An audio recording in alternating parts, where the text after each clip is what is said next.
Hey guys, before we start this episode, I wanted to talk to you about Type 1 Lifting. So, Type 1 Lifting is a clothing line that proceeds of the shirts and tanks and everything else goes to the Children's Diabetes Foundation. So, this all came about with me and seeing a 5-year-old girl in the emergency department that had new onset of diabetes. So, just take a look at the website. It's www.type1lifting.com. So just check it out. If you don't buy anything, that's perfectly fine. I would just like for you just to take a look and just see what we have. So, like I said before, www.type1lifting.com. And guys, I hope you enjoy the show.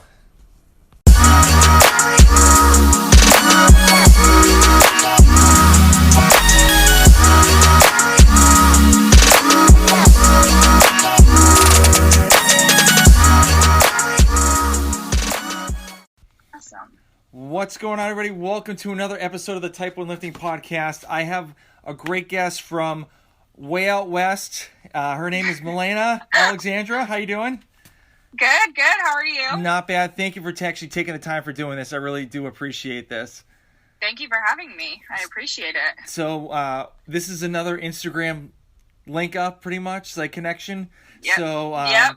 That's where I'm pretty much getting all my guests, which is pretty cool to see the diabetic community kind of spread growing out in other areas. So yeah, very cool. So definitely. So my first question is, when did you get diagnosed with diabetes? Ooh, November 7th of 2012. I remember that day to a T. Okay. So how old were you roughly when you got diagnosed?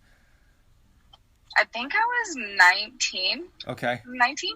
20? Okay, 19? very cool. Yeah. So how did you? Yeah. So how did you find out? Whew. So I was actually playing at New Mexico State. I went to college there, and I was a softball player. I was going through the conditioning a lot, and I was not too. I'm going to pump my brakes a little bit. I was one of the fastest on the team at that time, and I became one of the slowest. And my coach was getting so angry with me because I wasn't at the top, at the front like I usually am when it comes to conditioning. I wasn't finishing on my times. I was very out of breath. I began to realize that I was consuming endless amounts of water, and I was going to the bathroom every 5 seconds. So my practice was crap, to say the least. Because I was always stuck in the bathroom. And then I started losing weight, a lot of weight. I realized I was already trying to lose weight at that time. I was in the weight room extra, and I started getting really into fitness while I was playing softball. And then I started losing it. I was super excited at first, and then I realized, oh shit, you lost 15 pounds in a week, Malena. That's not normal.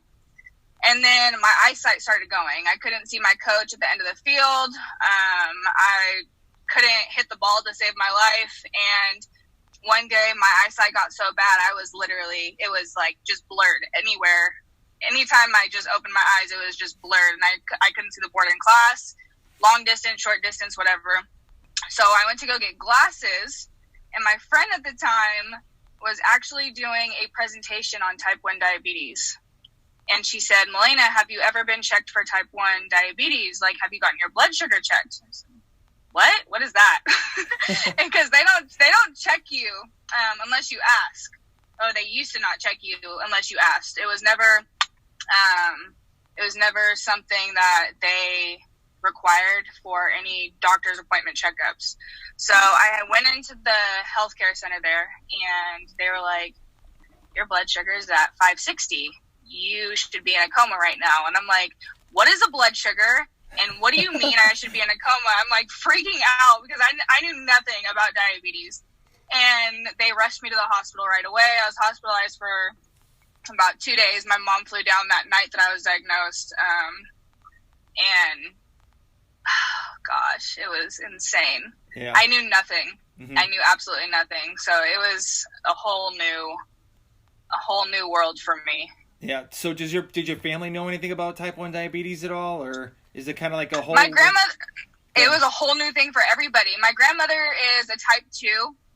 She never took like really good care of herself, and I didn't even know she was a diabetic. She was like, "Oh yeah, I'm a diabetic too." Like when I got diagnosed, I was like, "What?"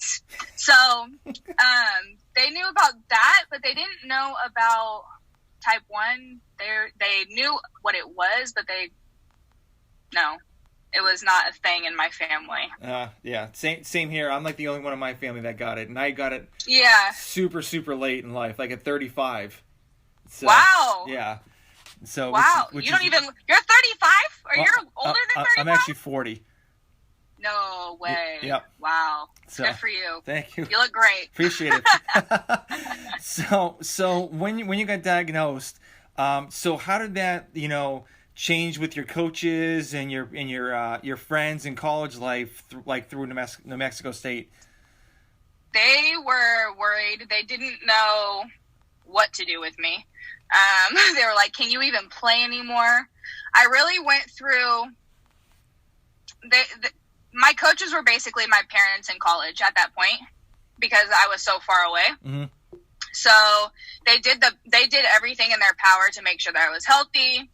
But I really lost my way in college. I really kind of took I don't know what diabetes is, but you're telling me that I have to take shots every day and I can't eat certain foods, and I'm going to all these doctor's appointments and they're telling me all this gibberish that I've never even heard about, and they're trying to, like, I had doctors telling me, "You can eat whatever you want, Malena. All you have to do is take all the insulin that you need."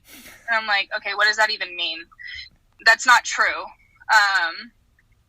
But it was rough. Nobody knew, like, if I could eat. I was always getting asked, "Can you even eat this?" Or, like, if my blood sugar's high, "Do you need sugar?" No, that is the farthest thing I need right now is sugar. Yeah. So it was new. It was new to everybody. And I was kind of like the black sheep. So it was hard. It was a hard adjustment for everybody. I got kicked off the team a couple times because my attitude was just terrible. Yeah. But I mean, I didn't get kicked off the team. I was still there, but they were just like, "We don't know what to do with you. Like, you're insane. Mm-hmm. You've gone crazy, and we don't know how to put up with you." So they were on the phone with my family all the time. I really lost my way out there. Yeah. So did any of the trainers and stuff like that? Did they like kind of help you out with the diabetes, or they had no clue either? They had no clue. Oh. No clue. So it was new. It was new for everybody. I didn't really get a handle on it until probably 2017. Okay. Yeah. So 2 years after I graduated, after I moved home, went through my little party phase when I moved home, which really, like, I didn't care about the whole diabetes factor. I was just like, screw this disease. I'm just going to party all the time. I'm back home with my friends. And then 2017, I was like, "Oh, you want babies in the future." Like, I started just kind of like grow up. Yeah. And that's when it hit me. That's when it really hit me. Yeah. That I needed to start pushing that button. Mm-hmm. Yeah, I have noticed because like when I used to work in the emergency department with Children's Hospital, I used to see a lot of kids like get burnt out with diabetes, and they'd be like, "I'm done with this. I don't want to do it anymore." And it's like super stressful. And personally, for me, when I got diagnosed, like, I had no clue like what these kids were going through, because with like puberty, obviously I know with puberty and the hormones like jack up and blood sugar rises all over the place, but I just didn't really I don't have the experience to kind of tell them like, "Hey, it's gonna be okay." Yeah, exactly. It's rough, especially, I don't know how young kids do it. I mean, I feel like I would have rather got diagnosed when I was young, because it's like you're already learning about life at that point. You're still growing. Yep. So it's like, okay, just one more thing that I need to do, and then as an adult, it's just comes secondhand. Yeah. It's just second nature. Yeah. No, I thank you. Yeah. There's a lot of people that I know that have gotten diagnosed at like 2 years old, 2 weeks old, or like really, really young, and they pretty much like within when they turned 4, they were able to take injections by themselves and stuff. So Yeah, it's crazy. yeah. So It's were crazy. were you taking were you doing using like a pen while you were in college and like after college at all? Like what kind of ways were you using insulin or not using it? I was actually, I used the pens for 2 weeks, and I actually got an Omnipod right away. Okay. So I was using the Omnipod, but it did not work out with me playing softball. It would not stick to I have always had trouble with things just sticking to my body. Mm-hmm. Shots have always been like the best way for me. But I was on Omnipod for a while, and then I went back to the shots. And then when I moved home, when I moved home, or right before I moved home from college, I got on Medtronic pump, the old one. Okay. I forgot what it was called. Yeah. And I've been back and forth on that for a while. Yeah. Well, that's cool. Yeah. Are you on the Omnipods now, right now, or are you just on the CG? Or are you on the Dexcom? I'm on actually the Medtronic pump right now. I go back and forth. I've been doing that new insulin, the Afrezza. Yep. So I did that. I started that, but I'm waiting. My insurance and the doctor's life of a diabetic, it's always a hassle for me for some reason. But I'm waiting on my long-acting insulin, which I should be picking up today, to get back on the Afrezza. But Okay. I go back and forth with the pump and shots right now. Waiting on my Dexcom. That's been a journey the last month and a half. But yeah, I use the Medtronic CGM and then the pump. All right, very cool. Very cool. For the most part. Yeah. So when did you start getting into like the personal training? I am a family member of a bunch of bodybuilders. So I started getting into personal training as soon as I moved home from college. And then I kind of went off for a while. And about 2 years ago, I started back up and I started doing it all over again. Okay. And it's been a journey. It's been nice. It doesn't pay my bills yet like I want it to, but it will one day. One day if I stick to it. Yep. So did you get your like what kind of certifications did you get? I did it through NASA. Okay. All right, very cool. Yeah. Very cool. So you've been doing this for roughly about like 2 years roughly? Yeah, about 2 years. Yeah. So what made you get into, well, I know you talked about like your whole family's bodybuilders, but like what finally like took this, like, flip the switch, like, hey, I want to do this as a career? I like the challenge. I was always wanting to do competitions. Mm-hmm. I've dated a couple of bodybuilders. I've been around that scene for a long time. I worked a lot of the expos for years. Since I've moved home, I've been working at expos.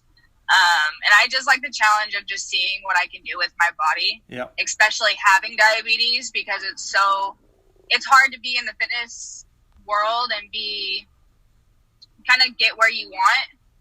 I've seen when you have diabetes, like with the insulin intake and everything like that, I see a lot of people struggle. So It's like, I don't want to go through that struggle.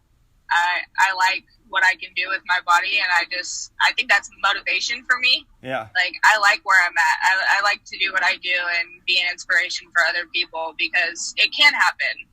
It can happen. Yeah. So. Yeah, that's mainly why I started Type 1 lifting, because I wanted to show everybody, like, other diabetics can do, like, amazing things, like, working out wise, or, like, pretty much, like, or, like, be, like, public speakers, or pretty much, like, anything. Like, we can do amazing things even though we got this, like, really crappy disease. So. Right. Yeah. Right. Yeah. So. It's pretty awesome. So what kind of, like, how do you train your clients? Like, what kind of style do you typically do for, like, new clients, or, like, clients you've had for a couple months or years, or, what kind of, like, do you use machines or functional fitness?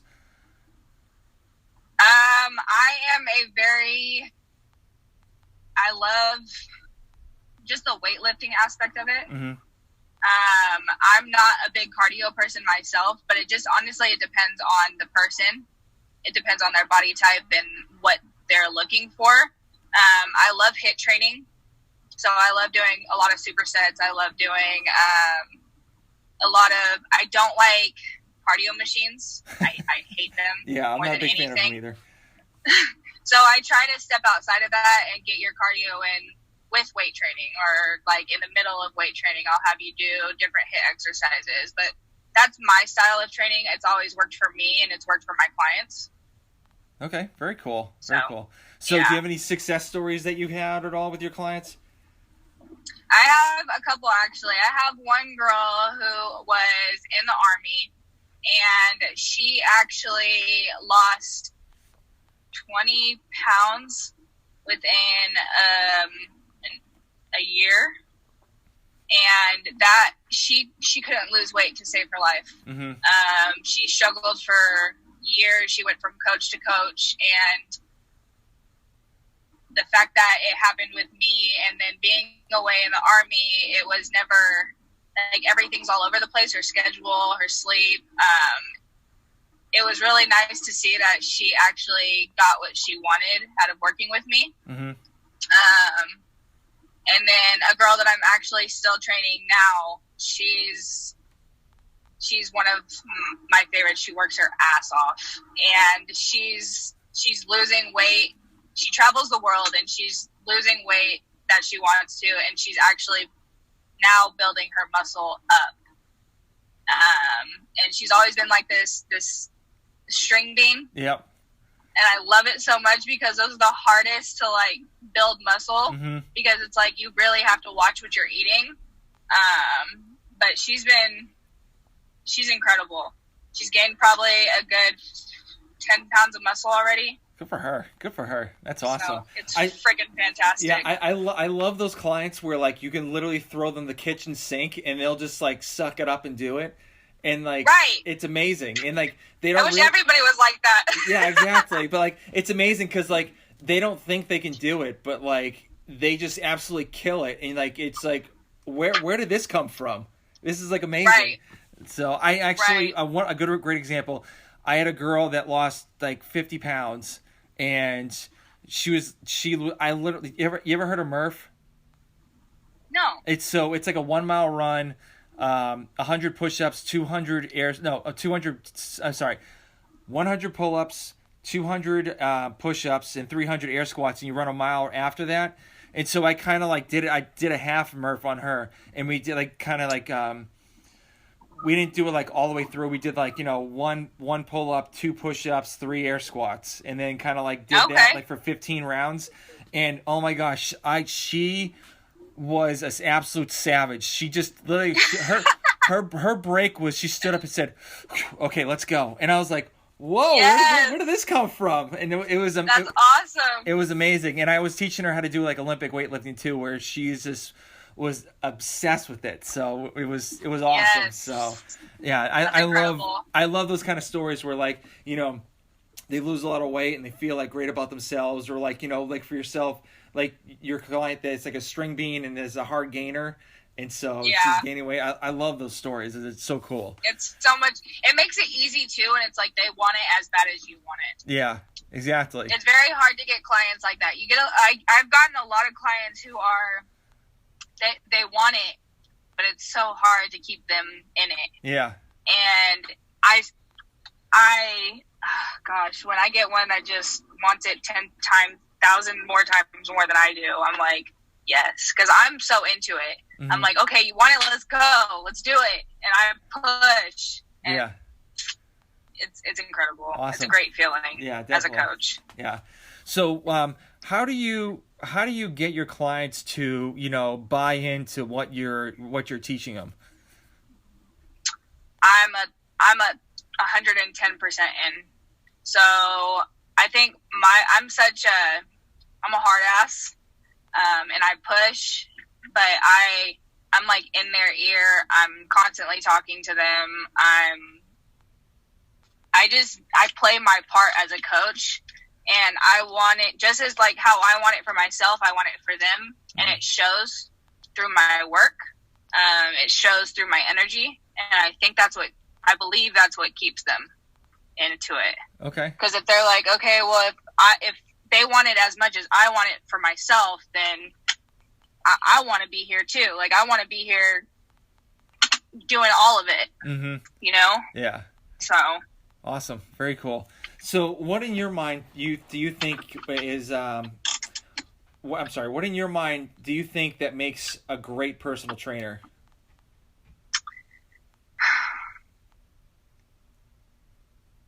When you're a personal trainer, I was just talking to my friend about this. When you're a personal trainer,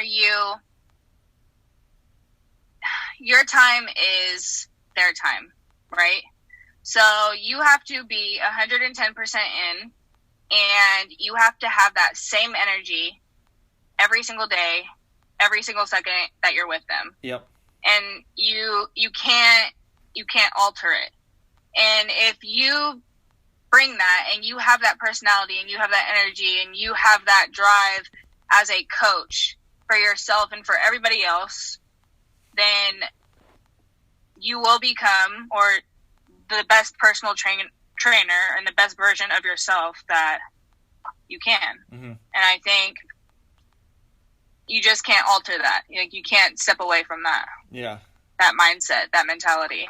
No, I completely agree. Yeah.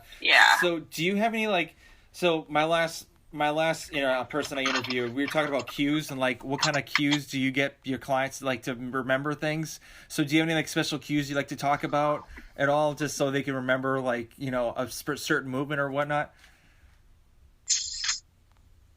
I don't know that I do. I'm very descriptive when I explain it.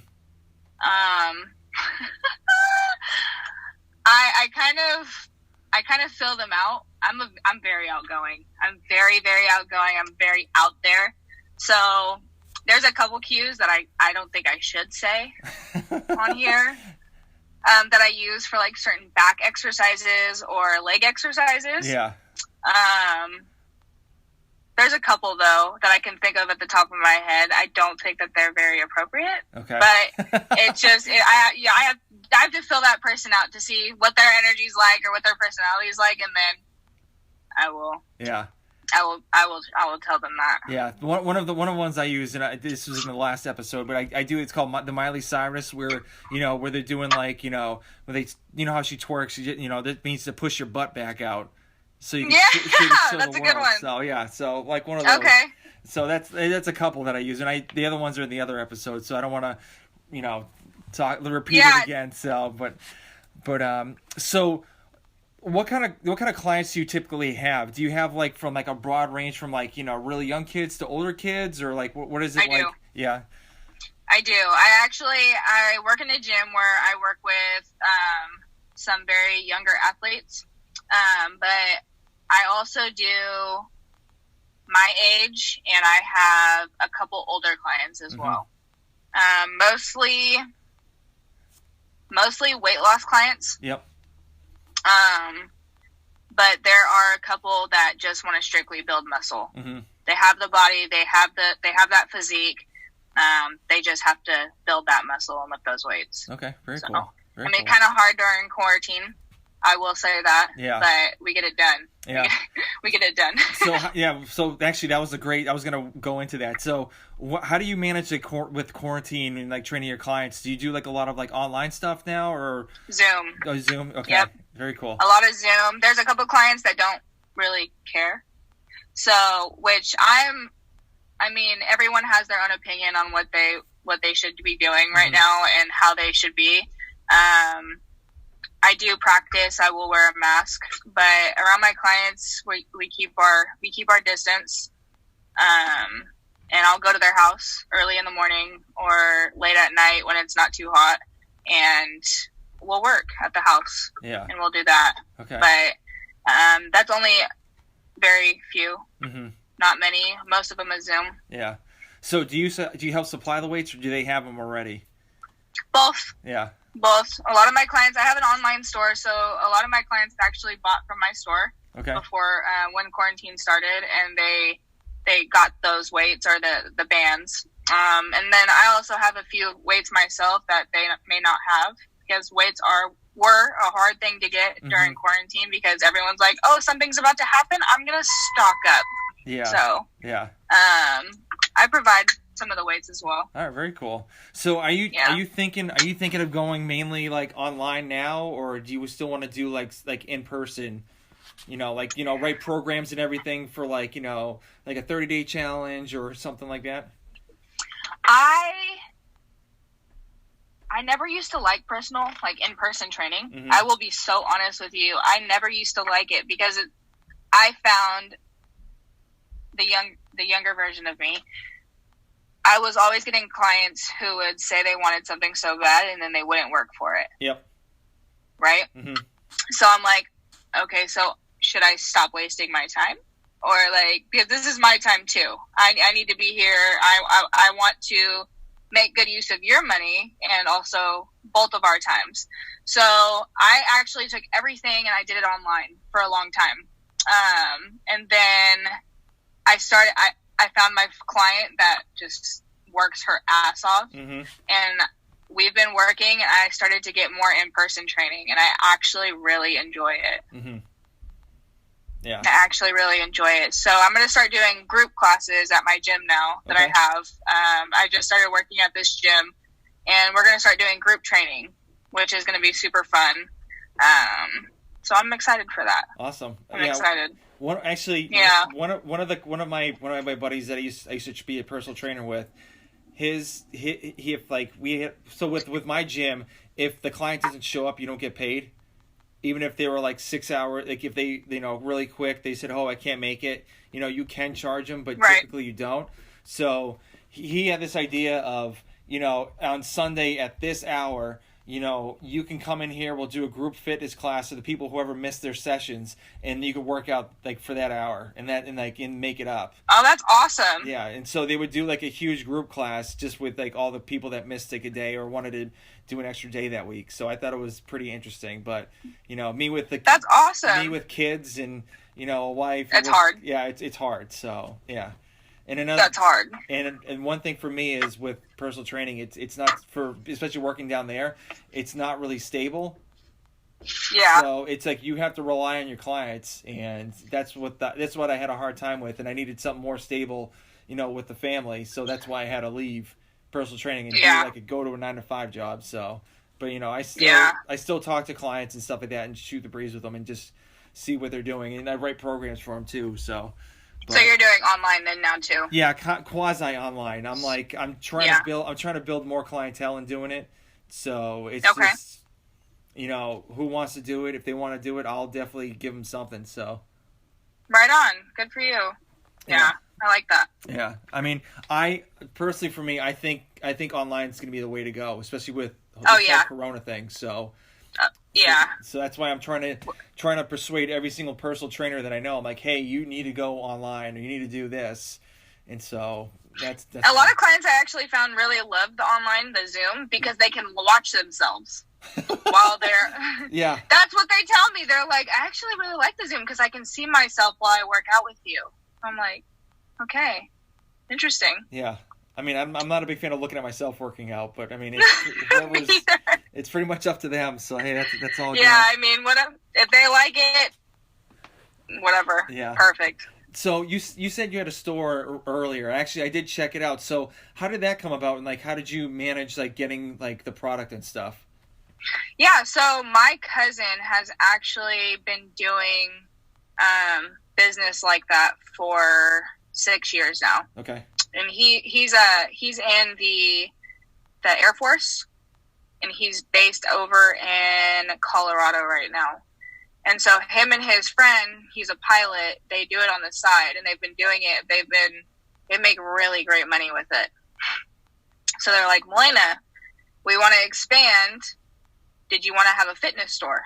And I was like, yes, I should. I do want that. And they're like, cool. So this is the breakdown. This is how you can make money. Post about it. Put it out there. And I mean, everybody wants something, and it's a cheaper price for them. Why not? I'm like, extra income, I'll take it. Yeah. So that's how it really just got started. And then people saw that I was doing it, and they're like, oh, wow, cheaper than Amazon. Cool. Yeah. Let's do it. Very cool. So, very cool. Yeah. Yeah, I kind of want to get into that space too. So, I mean, maybe after, another time during the week or something like that, I can kind of like, go offline and talk to you about it. So, Yeah, definitely. so Definitely. Let's do it. Because I just started a t-shirt company. I've been doing a t-shirt company for 2 years, and the Okay. proceeds go to the Children's Diabetes Foundation. And so, Oh, wow. and so that's like the whole story. I'll tell you the whole story later, but yeah. So I just started designing shirts, and started making tie-dye shirts for people. For like, that's why you started seeing. I want one. I need to buy one. Okay, and then so that's been like the biggest pain in my butt ever. Like that, because what I Oh, have to do is really? like I have to like wrap them up, put the the elastic bands on it, then put the dye on it, let it sit overnight, then wash it, and then let it dry out another day, and then like just ship it out. It was just, and they're all custom colors too, so you can pick whatever color, any of the 3 colors you wanted, and so that's awesome. So it's not like I did a whole batch of like just the same colors. It was like, okay, someone wanted like all 3 colors, and then someone wanted like pink and blue, or like vice versa. You stay busy. Yeah, like literally my gym, my basement, I have a gym in my basement, and like the whole like my box jump and my bench was pretty much, and I had plywood. That was my like little dye station. So. Oh, that's awesome. Yeah. Sounds hectic, but that's awesome. But it's fun. I mean, I love my main thing is I love the people that like, when they get the shirt, they're like really excited about it, and they say, "Oh, this is so cool, custom made." And there's a couple of people I've actually, video chatted with just to show them what the shirt looked like, and I've never had any conversations with them whatsoever. I'm like, "Hey, what do you like this? If you don't, like, I'll make another one." And they're like, "You're actually talking to me right now. That's so cool." And they're like, "Oh, I love the shirt too. Just that's awesome. Whatever." So. Yeah. Right on. Yeah. That's so. Yeah, we're gonna have to. I wanna buy a couple. Yeah. And so I have some ideas. Yeah, I have like, I love designing because I was a graphic designer in college. So like all the design work is pretty much for me. So right on. I do. Look all at you. Yeah. Okay. So I'm a man of many trades, and so we're gonna talk after. Yeah. So did you also start a YouTube channel too as well, or? I did. I'm actually not on it like I wanted to be. I realized that I'd rather blog than put my face in front of a camera. Okay. I don't know. I love being behind the camera.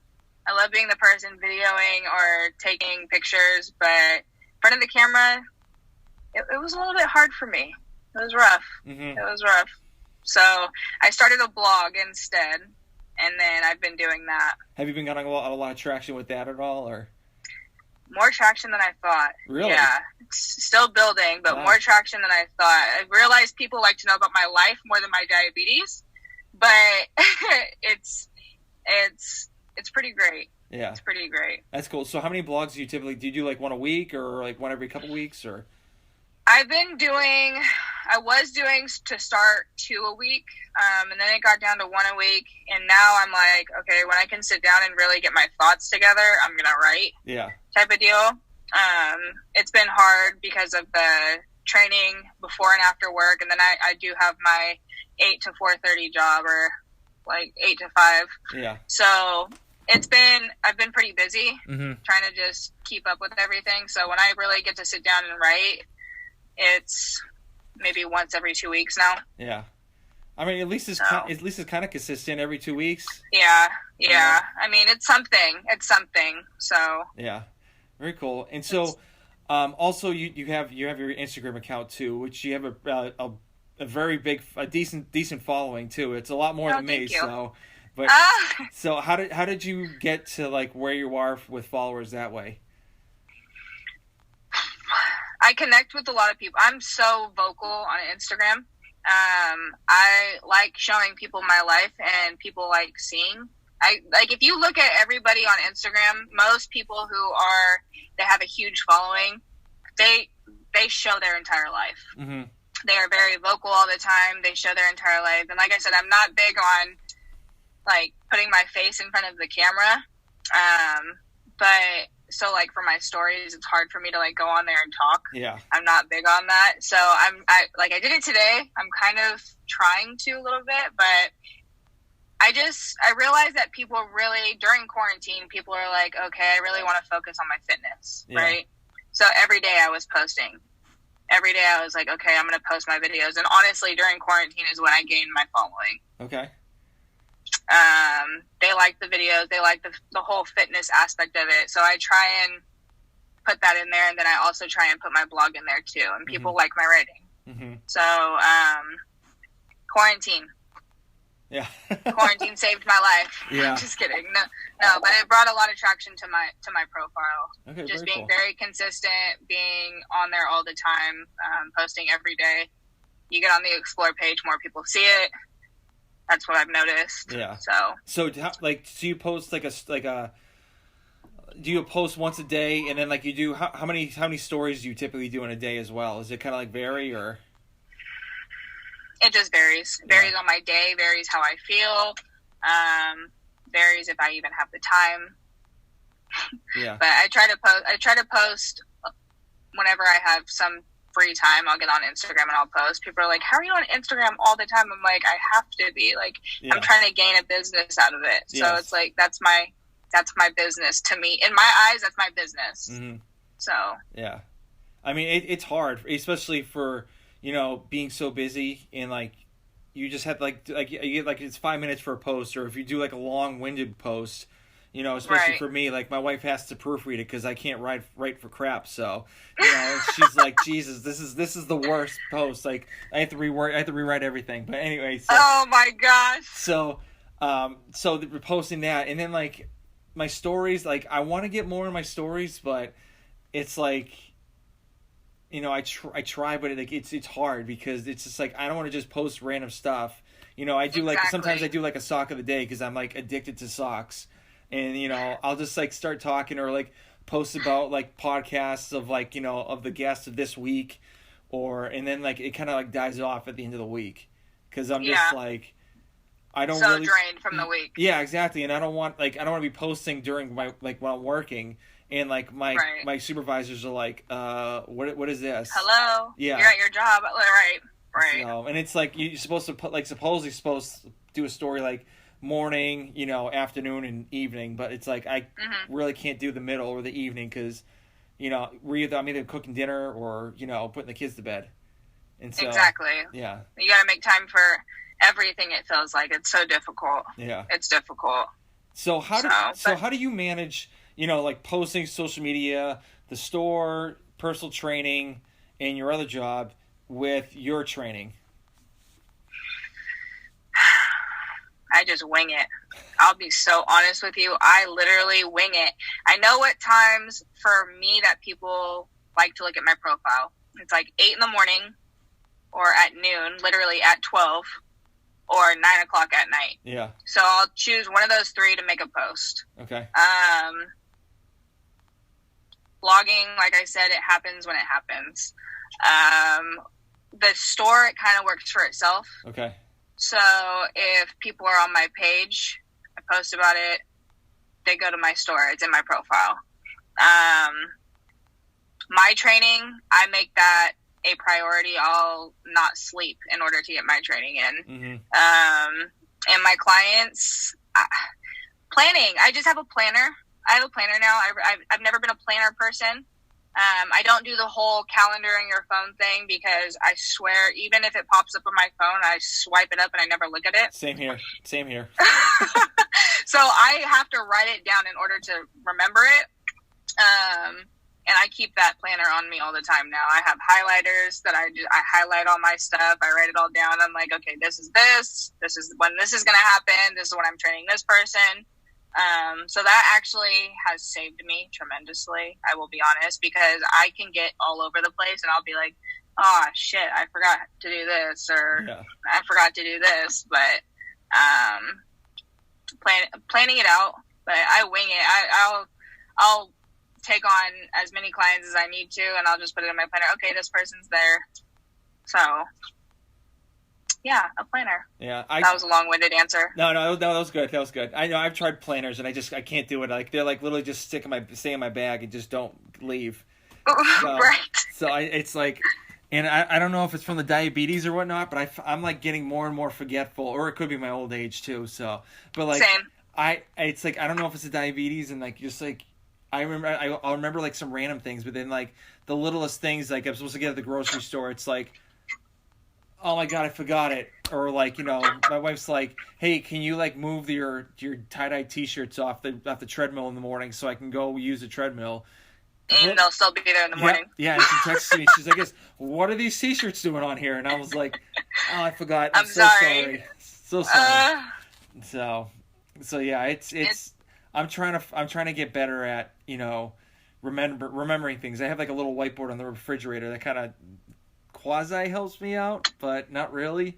Not really. I know at my house I have these the mirror closets. Okay. So I have the dry erase pens. Yeah. And I'll write on my mirror closets. And I live with my family, so my mom will walk into my room. She's like, "Why are the mirrors dirty and filled with dry eraser marks?" And I'm like, "You don't understand my life. I need this. Yeah, exactly. I need this."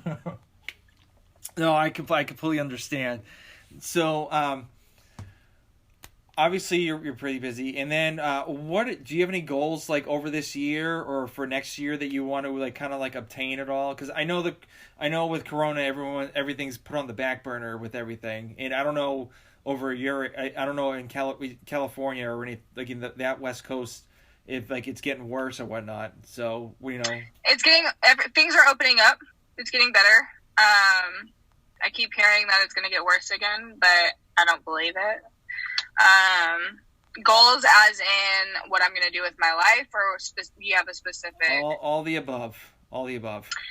So I was living in Sacramento. It's like an hour and a half away. Okay.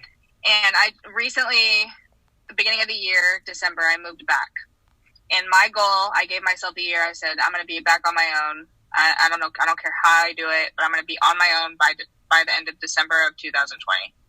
So my goal is to be out of the house and on my own again in 2020 in December. I hope to don't tell my job, but I hope to be living somewhere else with. I want to get in with either Medtronic or Dexcom, and I want to work for their company. Okay. And then I hope to gain. I'm looking at 10 more clients by the end of the year. Okay. Very cool. Which should be easy. Yeah.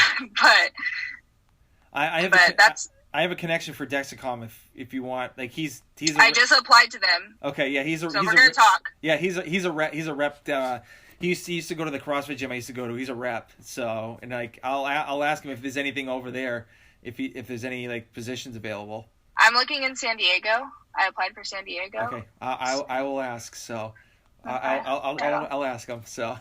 Thank you. Yeah, no problem. Thank you. So very cool. So, do you want to kind of do like more on like get bigger online at all, or what's the?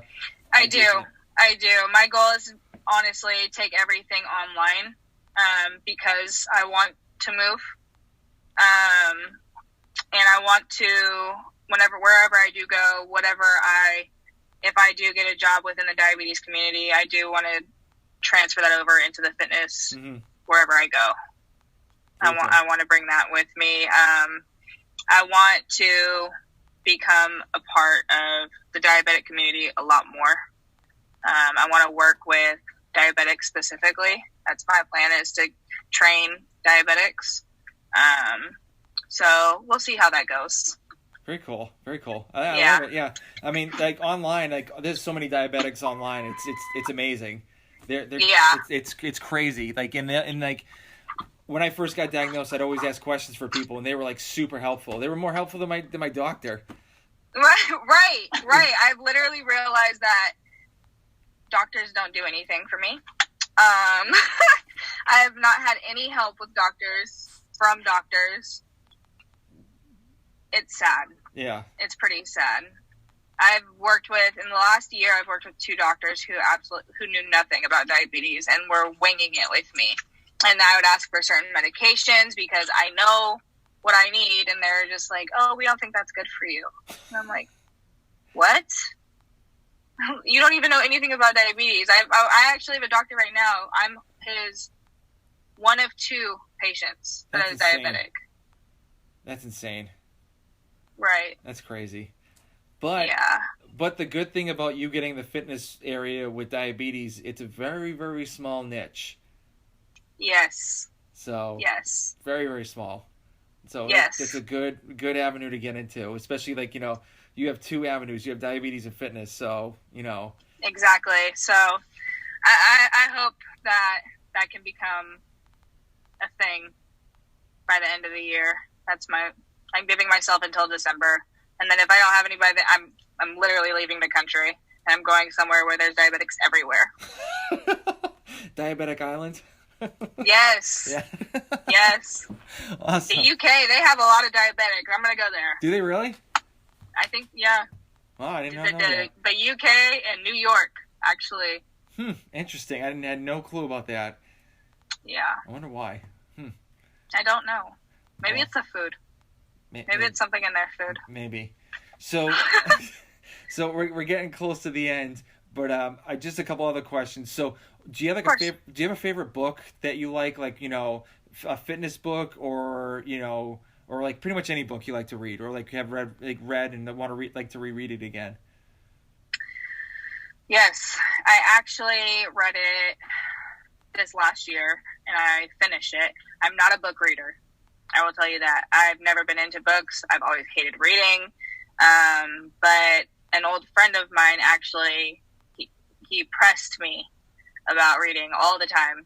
And he brought a book to my attention. It's called Outwitting the Devil. And I believe in God, and there's always people who believe in whatever they believe in, whether but Outwitting the Devil literally changed my life, and I finished that book, and it was probably the first book I finished in many years. Yeah. Many years. So it literally changed my life. It changed my way of thinking, and it got me a lot closer to God when it comes to, just everything, but specifically diabetes, because I struggled with it for so long. And we all still struggle. It's a pain in the ass. It's not the best disease in the world. And I don't really think there is a great disease, but it's changed my way of thinking when it comes to everything. So. Very cool. It's a pretty great book. Yeah. Oh, awesome. I'll definitely look into it. So, I'll send you a picture of it. Okay, definitely. I'd love to see it. Okay, so what would you tell a new trainer getting into the business what to expect? Ooh. What to expect? No sleep. No. Just to expect. You have to expect the worst when you go into this business, because you're never going to get what you want. It's very, or I shouldn't say never. It's very rare that you're going to get the perfect client that like what we have experienced. And you have to expect that you're always going to have people not want it as much as you, even though they're the ones that come to you and pay you. And so you always have to bring that energy and bring your motivation, and you always have to bring your 200% of yourself every single day. And if you don't, you can't expect to go far in this business. Yeah, completely agree. Definitely. So yeah, awesome. And then last one. Actually, no, there's two more. But last question is, what would you tell a person that recently got diagnosed with type 1 diabetes what to expect? Reach out to the community, get on Facebook, get on Instagram, reach out to the diabetic community, and stay strong, because it will try and get you down every single day. You're never going to have a great day with diabetes.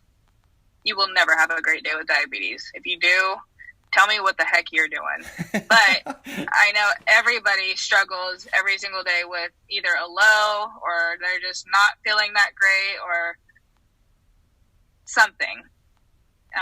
Don't expect to be perfect. Yep. Because it'll never be perfect. But always just believe that it's going to get better each day. And you just have to bring that same energy. Like with the fitness, you have to bring that same energy with your diabetes. Very cool. So. Very cool. So, where can everyone reach you on the socials? Ooh. what's my Instagram? I think it's Instagram is at Malena _, I believe. I think that's it. Cause that's it. I don't even look at my own Instagram. Well, I'm sorry. Don't worry. So don't worry. Every week I post a picture of my guest. Perfect. And so okay. I'll I believe it's at Malena _ though. I'm pretty sure it is. Yes, it is. At Malena _ or and then that's literally where you can reach me, or you can find me on Facebook as well. Okay. And then the website that you got? The website for the blog? Yeah, for the blog and like the fitness stuff with the weight, like the equipment. The weightlifting, it's on my Instagram. Okay. If you go into the link tree, it's on there. You can go into my shop, and then my blog is also on there as well. Or you can go to Sincerely Malena Alexandra. Okay, very cool. .com. She has a very nice website, people, too. I took a peek in it before we thank talked. You. I liked it. I like the whole. It's very colorful, and it's like well designed. So nice job on that one. I paid somebody to do it. Okay, I spent 2 weeks on that thing trying to get it the perfect way that I wanted, and I couldn't figure it out. I put so much time into that dang blog. Oh Lord. Yeah. And I was like, you know what? Screw it. I'm gonna pay somebody to design my 17th Avenue design my blog. Nice, very cool. Yeah, I need to redesign mine, so I need to kind of like take the time and kind of, just change it up and stuff, because I use Shopify for mine, and they have different templates you could use. So I'm probably gonna look around and see what's there, because go to WordPress. Use WordPress if you can. I just don't have that. I don't know if I could do it. So I mean, I'd love to go really? to WordPress. Yeah, I just don't have time. That's the problem. Time's the issue. It's hard. So yeah, it's crazy. Like I literally, my workouts, I have to work out at I get up at 4:30 in the morning to work out at 5:30 to 7. So. Ooh. What do you do for your training? So I do CrossFit, functional fitness stuff, like a lot of Olympic weightlifting, body weight stuff. Okay. Suffer with endurance wads and stuff like that. And my main thing is I want to get my endurance back up, and then. So yeah, I tried. Help me. Yeah, and so my main goal was to get to to do the CrossFit Open and be the top 20 in my state, because I think 2 years ago I hit top 25, and so you go to the Open in Los Angeles? No, not that one. So the age bracket that I was in, they do an Open qualifier. So I was in the top 25 in my state at the time. That's incredible. So, and I was good for you. Sick shape, but I'm kind of slacking a little bit, but I'm trying to get my Olympic weight, my Olympic list a little bit higher in weight too. So, right on. So I want to at least want to get 315 for a clean and jerk with my 41st birthday. So right on. Yeah, do it. 305 so far. So, but that's sick. Working on it. So, but yeah, there you go. Because I used to do the typical bodybuilding stuff, and I just got bored of it, and so I just started doing the 300 workout. Have you heard of that one before? Yeah. Yeah. So I started doing that, and I got hooked on it. And then when I was in the Air Force, I was at this Airman Leadership School, and so I went to the gym, and they had this their own personal CrossFit gym, and so they're like, well, you're supposed to do an on ramp, but you look pretty fit, so you don't have to do the on ramp. So the on-ramp's a 2-week workout. And you have to be there at a certain time. And I'm like, yeah, I can't do that. And they're like, well, you can't can just do it. They're like, just show up and just we'll teach you how to do the lifts. And I was like, okay. And then I got hooked. Then it was forget it. That's awesome. It. So. My body, I feel like it took a dump on me. My back is bad now because of all the lifting. I'm I always used to want to do CrossFit, and then I was like, I don't think I could do it. You could do it. Just scale it. What? You trust me. You would be fine. You just scale the weight a little bit lower, and do some lower back workouts and stuff, or walking banded marches or anything like that. That strengthens your glutes and your back, or glute bridge raises, or or good mornings, anything like that. Just don't do anything heavy in the beginning. Yeah. And so just work on that and just get your lower back strengthened. And that's it. I mean, for me, I'll do banded marches for 5 minutes, and then after that I'll do some GHD or lower back extensions or something like that, just to get my back stronger. Because I obviously, because I'm 6'6", so my friend I'm very long limbed, and so it's a lot Yeah, harder you for are. me to, You are tall. yeah, so it's a lot harder for me to do the lifts compared to someone that's like 5'10". So I need to get my back stronger, because that's another issue. Because if I do like a lot of reps with like snatches or something else or deadlifts, my back goes like it gets so fatigued and it was done. So. Man, you need to send me some exercises for strengthening the lower back, because it hates me. I feel like I do so much to strengthen it, and it just does not like me. All right, I'll throw you a couple exercises. Right on. All right, perfect. Well, listen, thank you very much for doing this, and thank you for having me. I know you're super busy, and thank you for giving me the time. I really do appreciate it. And I appreciate you. Thank you very much. Yeah, this was fun. This is we gotta do it again. Yeah, definitely. This was definitely spur of the moment too. I was like, "Hey, you want to do a podcast?" And you're like, "Sure, why not? Let's do it." Heck yeah. So yeah, I really do appreciate it. And thank you very much. No, thank you. All right. I appreciate it.